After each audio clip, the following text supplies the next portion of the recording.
Assalamualaikum warahmatullahi wabarakatuh. Kembali lagi dengan channel saya. Untuk video kali ini saya akan membahas tentang motor Vario, yang dimana motor tersebut ini mengalami bocor pada oli. Ini oli bocor dari bagian baut pembuangan. Bisa dilihat untuk baut pembuangan di sini mengalami keretakan, dan ini saya tanya kepada pemiliknya apakah habis terbentur atau gimana. Ternyata si pemilik motor bilang tidak habis terbentur apa-apa, tapi kemarin itu baru beberapa hari habis ganti oli, dan setelah ganti oli pas dibawa pulang, terus pas ditaruh di teras rumah, pas mau berangkat itu terlihat ada oli menetes di area bawahnya. Jadi lama-kelamaan, karena sang pemilik motor mengira ini tidak pecah, dikira ini rembes karena kurang kencang. Terus jadi oke, nanti saya jelaskan ini penyebabnya kenapa. Karena ini tidak habis terbentur ya. Ini penyebabnya ini sebenarnya sepele, entah itu ya bisa kalian nilai sendiri apakah kesalahan mekanik apa atau gimana ya. Oke, nanti saya lepas dulu olinya, saya buang, dan di sini motor saya sudah bongkar.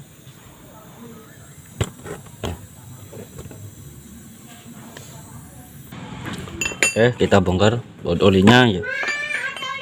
Kita gunakan kunci 17 ring.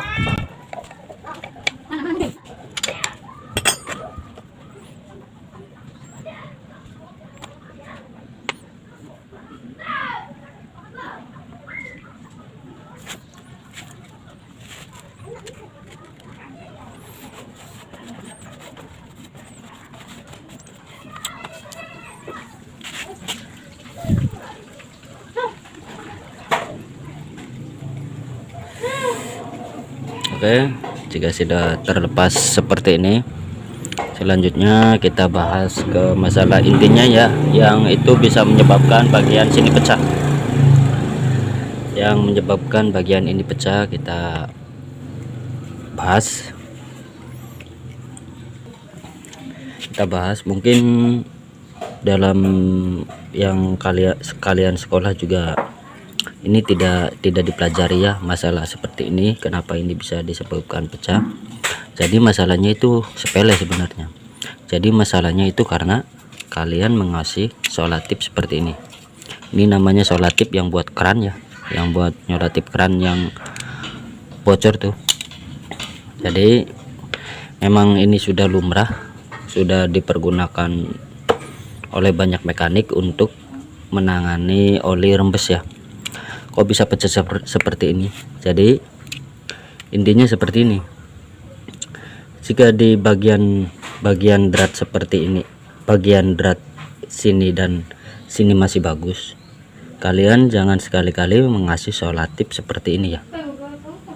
Seperti ini. Kalian jangan sekali-kali ngasih solatip seperti ini. Nah, seperti ini ya. Kalau drat masih bagus dan di dalam ini masih bagus, tidak selek, atau intinya masih bagus, tidak selek dan pasti kencengin masih kencang, kalian jangan pernah ngasih solatip seperti ini. Ini contoh ya, jangan ngasih solatip seperti ini. Karena apa? Jika kalian ngasih solatip seperti ini, jika di sini masih bagus, itu pasti kencengin. Yang di sini itu, taruh saya fokus. Yang di sini, yang drat dalam ini akan memuai karena sering ngasih siltip seperti itu. Lama-lama bagian pinggir ini tidak kuat. Terkecuali kalian kalau mau ngasih solatip ini seperti ini aja. Jadi jika sudah rembes ya, jika mengalami kerembesan, kalian ngasih solatifnya cukup di bawah seperti ini ya, seperti ini, ngasihnya seperti ini. Jadi nanti solatif itu beradanya di bawah di sini, tidak ikut ke dalam. Jadi kalau ikut ke dalam, ikut pasti kencengin, bagian sini akan memuai dan bagian pinggir tersebut tidak kuat, alhasil bisa rengat seperti ini atau bisa pecah seperti ini ya. Terkecuali bagian drat dalam ini sudah selek atau sudah tidak bisa dikencengin, baru kalian ngasih solatif seperti ini, ngasih solatifnya seperti ini. Jika kondisi baut pembuangan oli sudah selek ya, ngasih solatifnya seperti ini. Kalau masih bagus mah ngapain disolatif, nggak usah disolatif juga, pasti akan kencang. Tapi kalau kalian khawatir, kalian ngasih solatifnya di bawah. Kalau dratnya masih bagus, di bawahnya saja kalau ngasih solatif, jangan seluruh bagian drat tersebut. Oke, mungkin ini adalah tips sepele buat kalian, yang dimana ini cuma masalah oli rembes ya, tapi menurut saya banyak yang tidak tahu, dan kemungkinan para youtuber mekanik juga jarang yang upload seperti ini, karena ini adalah masalah sepele dan gak mungkin mereka upload ya. Jadi seperti itu. Jadi masalahnya cuma sepele, ganti oli, tapi karena kesalahan kita ngasih solatifnya seluruh drat, alhasil ini bagian ini pecah. Terpaksa motor ini harus turun mesin. Kenapa harus turun mesin? Karena nanti di sini ini dicor ulang ya, dicor ulang. Ini tidak bisa asal las saja.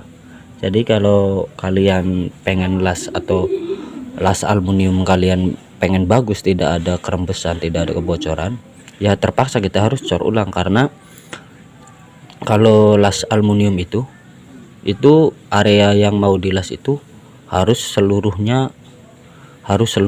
panas ya, jadi panasnya harus menyeluruh lah, intinya seperti itu. Jadi ya masalah sepele bisa merogoh kocek yang lebih dalam, membuat tekor kantong ya.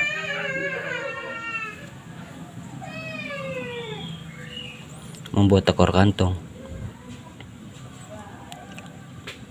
Mungkin dalam video-video saya itu memang tutorial sepele, tapi insya Allah tutorial tersebut walaupun terlihat sepele itu bermanfaat buat kalian. Jadi nanti motor ini saya akan belah, saya akan cor, dan intinya seperti itu. Kalian jangan pernah ngasih solatif berlebihan. Jika drat masih bagus atau masih kencang, pasti kencengin, itu kasih solatifnya cukup di bawahnya saja, jangan menyeluruh bagian sini ya, bagian drat, nanti bisa pecah seperti ini. Oke, mungkin saya ngomongnya berulang-ulang biar kalian paham dan ingat terus kalau masalah sepele seperti ini bisa menyebabkan kerusakan parah ya. Alhasil terpaksa walaupun motor tidak rusak, terpaksa mesin harus dibongkar. Oke, itu kurang lebihnya saya mohon maaf jika